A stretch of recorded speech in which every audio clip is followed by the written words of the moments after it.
Hey, how you doing? This is RJ. So today I'm going to talk about the death of the summer blockbuster.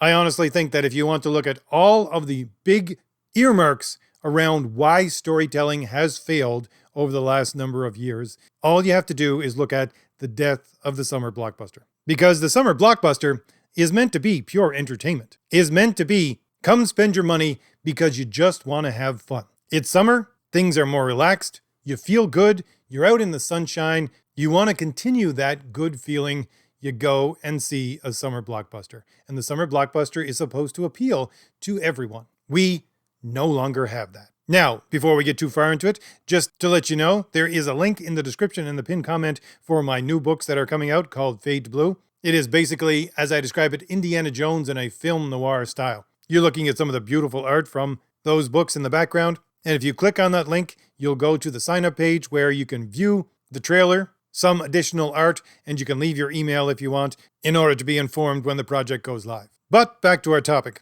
Now, I guess the first question is, why am I talking about this now? It's not summer yet. Why am I talking about the death of summer blockbusters? Well, it's because, first of all, Hollywood is a gigantic system. And that gigantic system doesn't leave things to chance. The movies that they put out in the spring that are coming out right now are meant to prime the pump for summer blockbusters. And if we look at the lackluster movies that we're getting right now, we can see why there's not going to be anything like a summer blockbuster. Certainly not in the genre that I'm mostly concerned with and that has dominated the box office for the last 10 to 15 years, which is superhero movies. We may get an outlier here or there. We may get a dark horse coming up and making a lot of money this summer, but it will not be something that Hollywood has prepped for. And a Hollywood summer blockbuster is definitely something they prep for. Now, in that vein, let's look at a few movies that are out right now or coming out soon to see exactly why this preparation for a summer blockbuster, especially a superhero summer blockbuster, is just not going to happen. The two movies that were supposed to prime the pump for this summer blockbuster event were Captain America, Brave New World, and Thunderbolts, both of which have had pretty much lackluster performances. For Thunderbolts, some people like it, some people don't. Most people just say it's a movie that exists. It certainly is not hyping you up for a better story to come in the summer, which, if we're looking at simply Marvel movies, would be the Fantastic Four movie that comes out around, I think, the 15th of July, which is around the same time that the Superman movie comes out, I think on the 11th of July. I'm not entirely sure when the Constantine 2 movie comes out, but those are your main players, the Fantastic Four and Superman. But let's look at that. Let's look at Thunderbolts especially, since it has just come out, and examine for a moment why it simply is not a movie that you would put out in order to hype people up for summer fun. Why? Because Thunderbolts is literally, as the writers and directors claim, a story about mental illness. Now, when I heard that, this entire thing made sense. Why they chose those specific cast of characters, why they have the villain that is there. White Widow is there as the main character because she has mental problems. Bucky is there as a supporting character, I would say the biggest of the well-known supporting characters.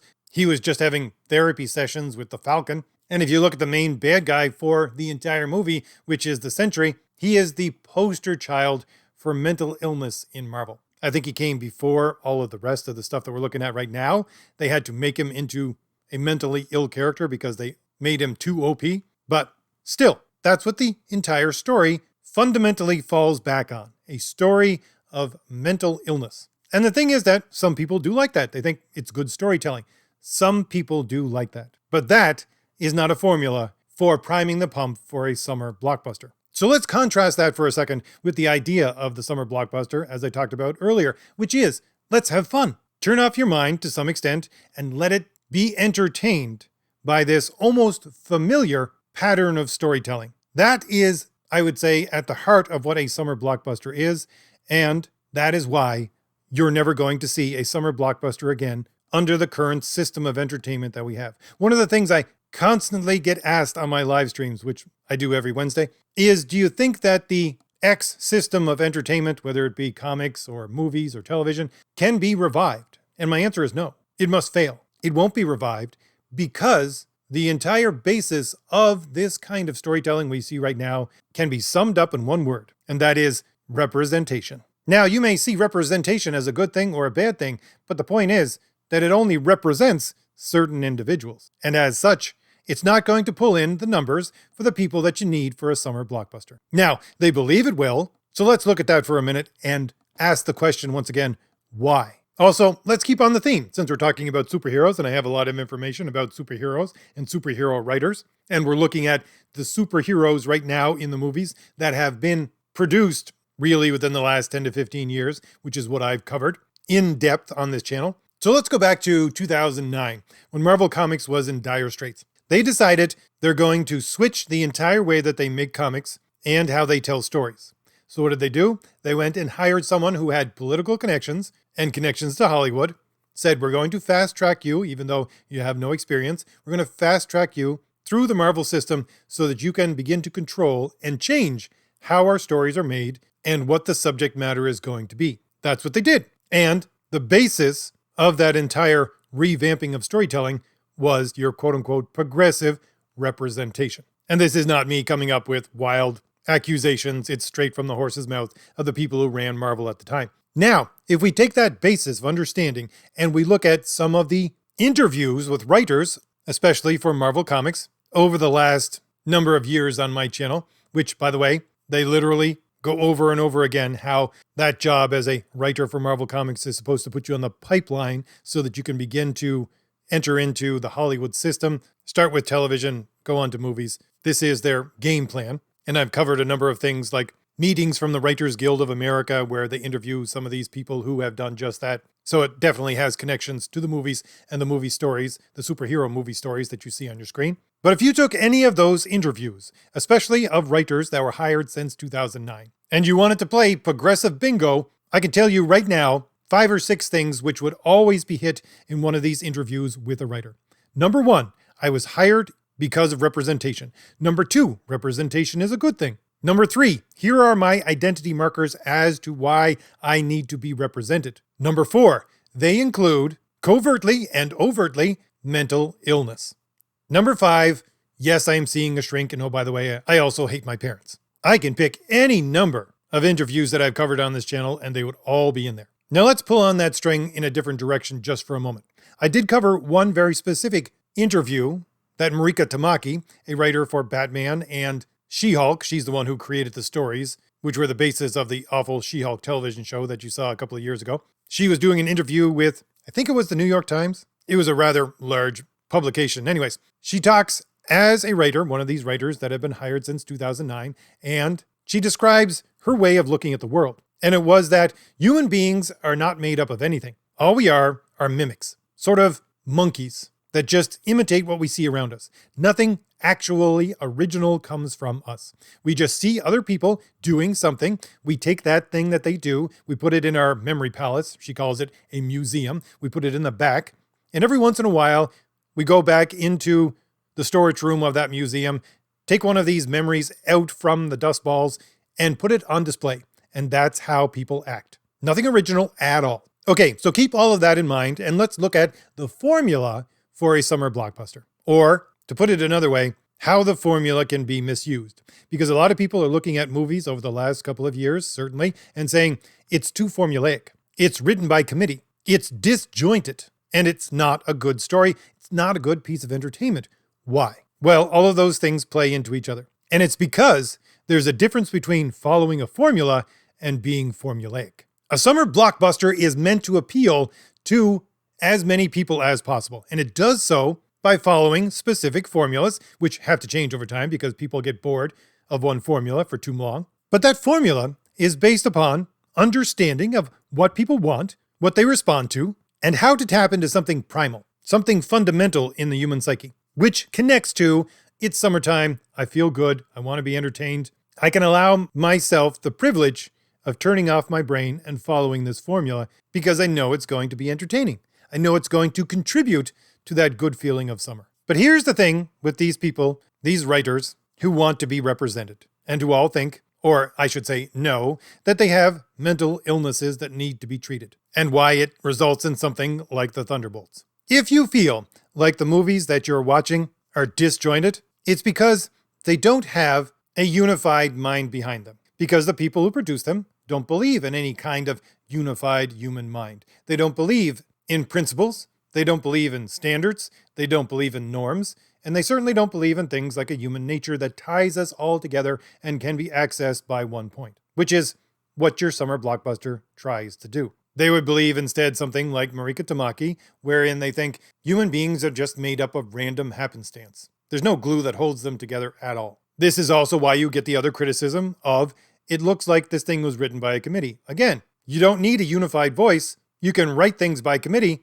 if you don't believe human beings are made up of any kind of unifying principle. And that would feed back into the idea of they're formulaic. But there's a distinct difference between using a formula and being formulaic. What is that difference? Well, the difference is a formula is based upon understanding why the principles of that formula exist.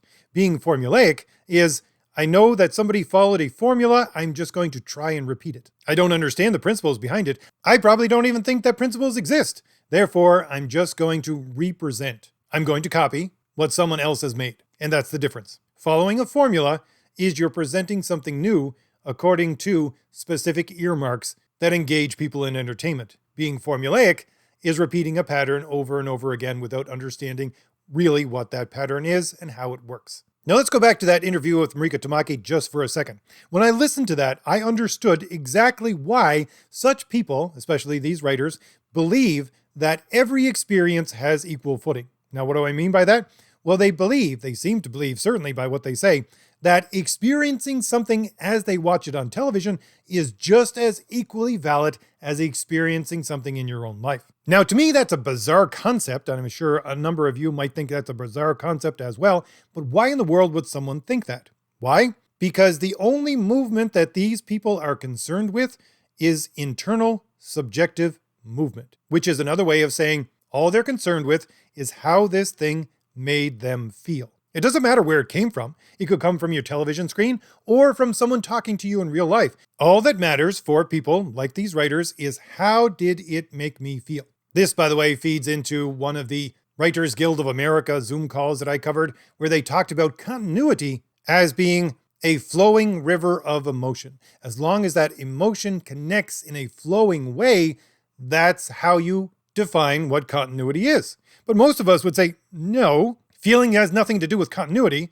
It's what the objective facts of the story are and whether or not you honor those within what you're writing now. Now, why do I bring this up? Well, I bring this up because there have been studies to show that people who think in a subjective, emotional way are most typically not able to see outside of their own perspective. They cannot understand the perspective of someone who thinks in a different way. Whereas if you have someone who thinks in an objective, rational way, they can think in their own way and they can understand why people think in an emotional way. And so this explains representation, and this explains the entire storyline of the Thunderbolts. Why? Because these people believe representation is the only way to tell a story, because they believe A, either everybody is like them, and trust me, they do. Again, going back to those interviews I've covered with writers, especially for Marvel, they talk about their mental illness and say some offhand remark like, well, everybody knows what I'm talking about. They assume everybody is seeing a therapist, and then tie that in with the storyline of the Thunderbolts. They believe that this is priming the pump for a summer blockbuster. They think that this is connecting to everyone because they can't see outside their own perspective. They think my perspective of being mentally ill and having to go see a psychiatrist is what everybody does. Therefore, this storyline is going to connect with everybody. And it's done in a haphazard, sloppy way because they believe that that's how human existence is. Haphazard and sloppy, made up of random events. There's no continuity as you and I would define it. There's no objective continuity. There's only subjective feeling continuity as they redefine it. And so this is where representation comes from. You have to show people a representation of themselves up on the screen because that's the only way they can connect to it, because that's the only way that these writers and the people that they identify with can connect to something, if it is a mirror of themselves. That's why Captain America, Brave New World, was about the Falcon, and he was a hero not because he did heroic things, but because of the color of his skin. That's why the Thunderbolt is about mental illness and how everybody in the film is governed by their mental illness. That's why when the Fantastic Four movie finally comes out as the summer blockbuster, and I would dare say the Superman movie as well. But the Fantastic Four is going to be led by Sue Richards. She's going to be the savior of the entire world. She's going to be, well, the world is going to die at the end, but she's going to skip out into another universe. But still, she's going to be the leader of the Fantastic Four, and everyone else is going to be ineffectual and effeminate. It's all because of representation. It's all because they don't know how to do anything except repeat a formula that they don't fully understand, while at the same time shoehorning themselves into the story so that there's representation and people can connect with it, connect with this random series of events. But again, if we look at what a summer blockbuster is supposed to be, it's supposed to be something that follows a formula where you can turn off your brain and still enjoy. Because that formula exists for story, and it has existed for millennia. The idea of art itself is an idea of objective reality. If we go back to the ancients, they considered almost everything to be an art, not just what we consider art today. Architecture was an art. Philosophy was an art. Science was an art. Theology was an art. And the strain running through them all was art as defined as the ability to take an idea from your brain, from your mind, and translate it into external matter. But here's the thing. Let's look at architecture for a second. If architecture is an art and you're trying to build something, when you take that idea from your mind and you translate it into external matter,